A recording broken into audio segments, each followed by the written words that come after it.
Hello, my name is Michael Fakhri and I am the UN Special Rapporteur on the Right to Food. Thank you so much for inviting me to speak at your event and to speak to the situation of hunger and famine against the Palestinian people in Gaza by Israel. I apologize that I can't attend live, but due to the time difference, the best I can do is send you this video and my support. The situation in Gaza is reaching levels of horror beyond description. The situation, however, didn't start today and it didn't start a few months ago. Israel has been using food as a weapon against the Palestinian people in Gaza for at least 25 years through a blockade. The blockade became most acute in 2007, and then Israel announced its starvation campaign on October 9th, 2023. What we're witnessing today then is the result of years of Israel using food as a weapon to weaken and humiliate the Palestinian people in Gaza. But this situation today is the worst it has ever been. On March 1st, Prime Minister Netanyahu of Israel announced another full blockade against Gaza, denying the entry of all food, water, and humanitarian aid into Gaza. When he made this announcement, he was denouncing also basically international law itself. This was because there is an outstanding warrant for Prime Minister's arrest, and one of the central charges against him is the allegation of starvation as a war crime, along with former Minister Gallant. This is the first time since the creation of the International Criminal Court in which the crime of starvation has been alleged in an arrest warrant. Moreover, the International Court of Justice, in its provisional decisions in the case of South Africa versus Israel, found that there is starvation and famine spreading across Gaza in the context of genocide. So despite all of this, Prime Minister Netanyahu announced the full blockade on March 1st, and it was implemented on March 2nd. And for 78 days, nothing entered Gaza. For 78 days, no food, water, or humanitarian aid entered Gaza after the Palestinians in Gaza endured 18 months of Israeli aggression and 18 months of Israel destroying the food system in Gaza.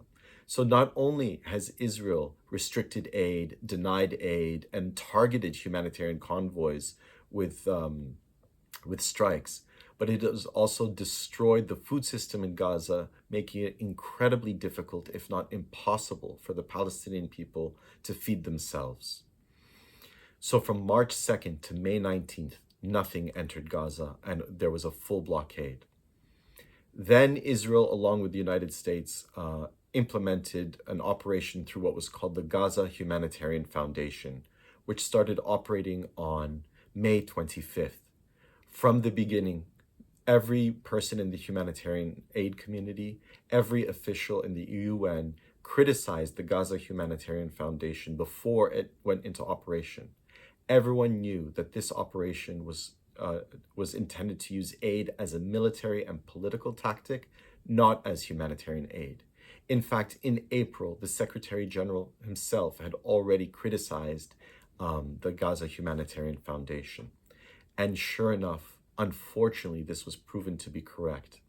On June 1st was the first Gaza Humanitarian Foundation massacre.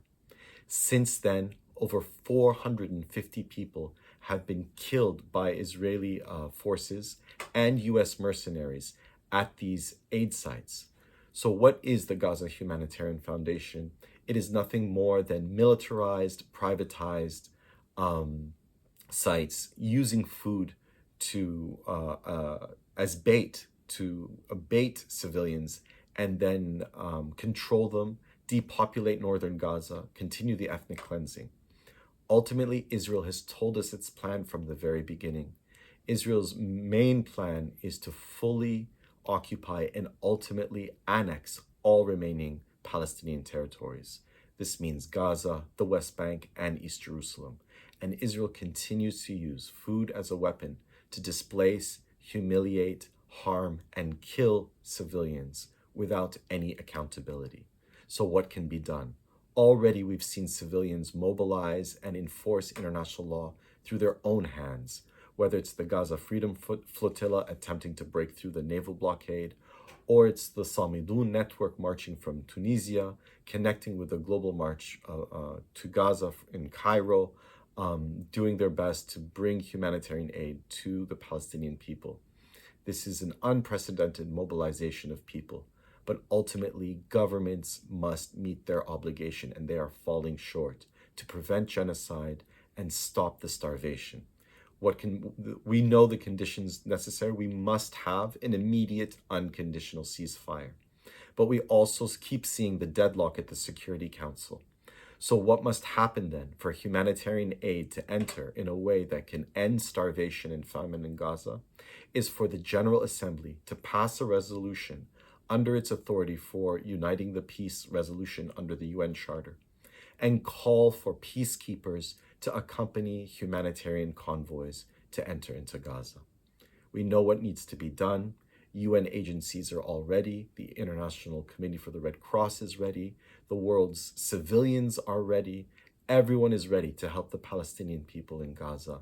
And what we need now is government to commit to action, to political action, and to diplomatic action.